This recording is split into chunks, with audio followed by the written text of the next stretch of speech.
Hello, and welcome to Keep Middlesex Moving's Mobility Matters podcast. I am Cristina Fowler, and I am joined today by my fellow host, Arlene Holt. Good morning.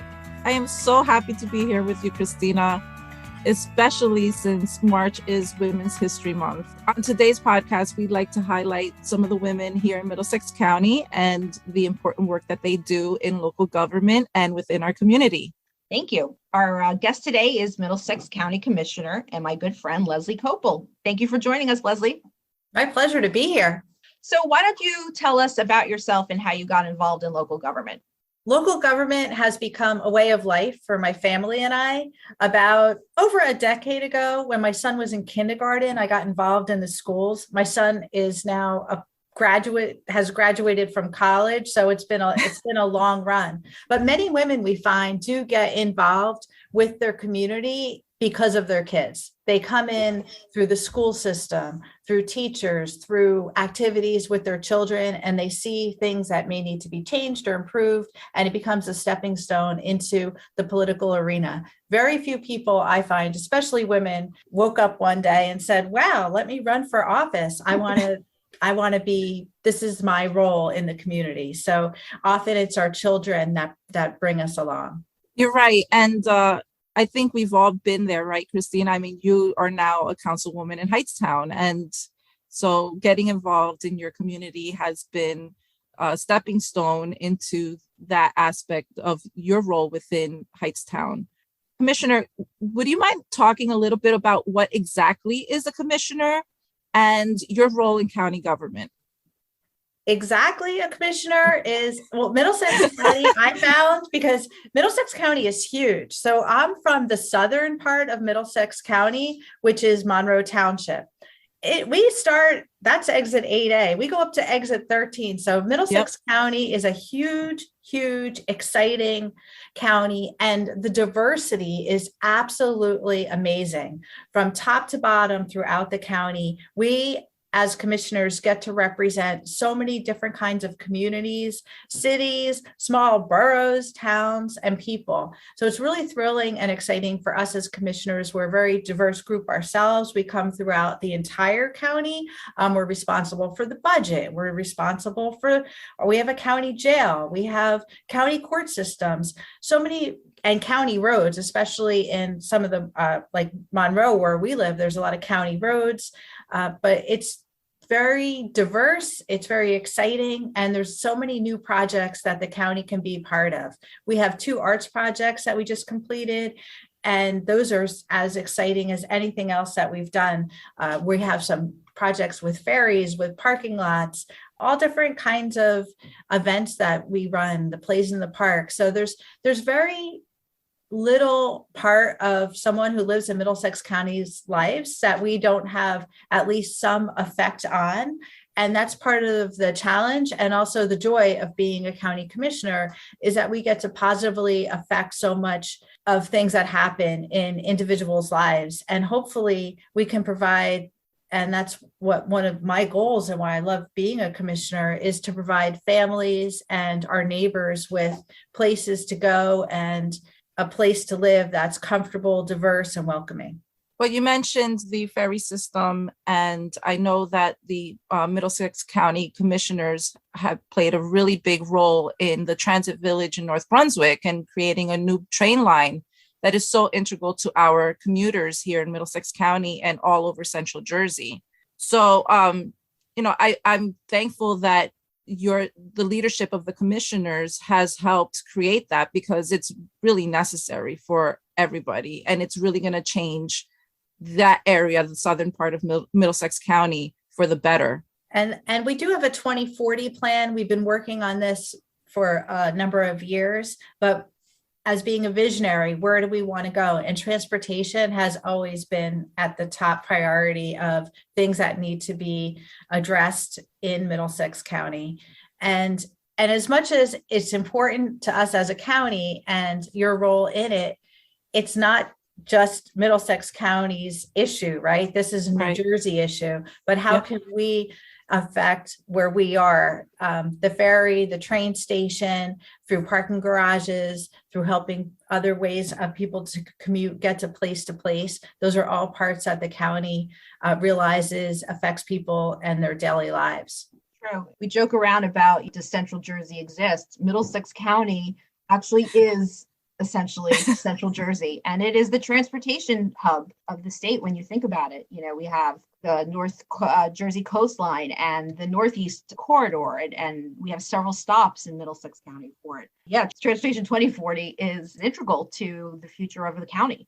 Yeah, and just living in Middlesex County, we have, the entrance to 287, 440, the Turnpike, and you talked about the ferry systems. That's really exciting. We're all really excited about that because it's just another method for people in Central Jersey to get around and to alleviate the congestion that's on our roadways. And it's making it difficult for people to get around. So having more transportation options within our area is just so beneficial and really exciting for all of us. It is. So Leslie, what advice would you give to a young woman that's starting her career? Well, interestingly, I talk about children a lot, but my daughter, who is graduating with her MBA, knock on wood, Congrats. this June. So what, I have a daughter who's just graduating now. And basically what I tell her is take any work that people give you right now when you're in the office. So if somebody asks you to do something small, just do it. Don't think that, wow, I have just graduated or I'm above starting something. Start small, just grab the opportunity. There's so many ways now also to promote yourself on LinkedIn and social. So if somebody asks you to write something, write it and then put your credit up on your LinkedIn and go for it. So just start promoting yourself and taking advantage of all opportunities. Small things, you don't know where they're going to lead. And I think as we grow up or through experience, we realize that we didn't realize the conversation 5 years ago with someone who you might have impressed or made an impression on you, it comes back. And the world, as complex as it is actually, I feel, getting a little bit smaller and tighter with so many ways to network with people and just make those impressions, find those people and be curious and start new things. So don't pigeonhole yourself in something too early. Take advantage of little things that come up. You just never know. And I run a nonprofit here in Mercer County, but the idea of volunteering is crucial. Find something where your heart is. There's so many ways you can make a difference with causes, clubs, little networks that you can benefit and contribute to. Don't be afraid to spend a little bit of your time, your free time, working on these causes. It makes you feel better as a person. It gives you opportunity to meet new people and socialize with other people with values and beliefs that are similar to your own. So get involved in small little things that, make you smile and make you happy. And then even if your job is tedious or as you're starting out, just take advantage of those tasks and just do them with gusto, take pride in what you're doing, and then write about it. And, you can move on, but just take advantage. And I think women tend generally not to maybe raise our hand as much, but I think now, given that there's other opportunities that we can have ourselves shine through, the LinkedIn, the social, you don't always need to be in front of the room, screaming things. You can be a behind the scenes player, or you can be in front of the room screaming and being, look at me also. You can go either way. But I think that there's a lot of power right now for people who are working behind the scenes, making things happen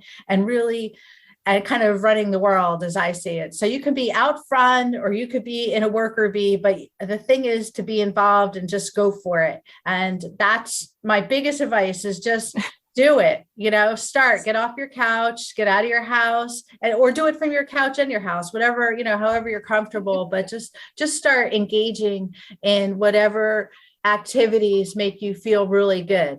And I think those activities, it'll lead to something special. Right. You hit it on the head, and especially for women in government and elected positions, sometimes we underestimate ourselves and we feel that we have to have certain qualifications. When, as you pointed out in the beginning of our podcast, being a part of the PTA, just running your household, you have leadership skills, and those leadership skills can translate in so many ways, and creating those networks within your community, whether you're volunteering, whether you're part of the PTA, they translate really well into holding elected office. And we need to encourage our sisters to get out there and run for office and to take up those leadership skills in their communities. And if you're interested in serving on the Parks Department, then, go for it. Or if you want to, run the Memorial Day Parade, Cristina. There's always so many things for us, and we just have to, believe in ourselves and encourage each other to go for it. Right. All excellent points. We have to remember to self-promote. We're lucky in that, even though we have so many different platforms now to help us self-promote in a way that gets our message out. I think that's very, very important. We're going to wrap it up. Thank you, Leslie, for joining us on the podcast. And thank you to our listeners for tuning in. We'll see you on our next episode. Thank you so much. Funded by the North Jersey Transportation Planning Authority and the Federal Highway Administration.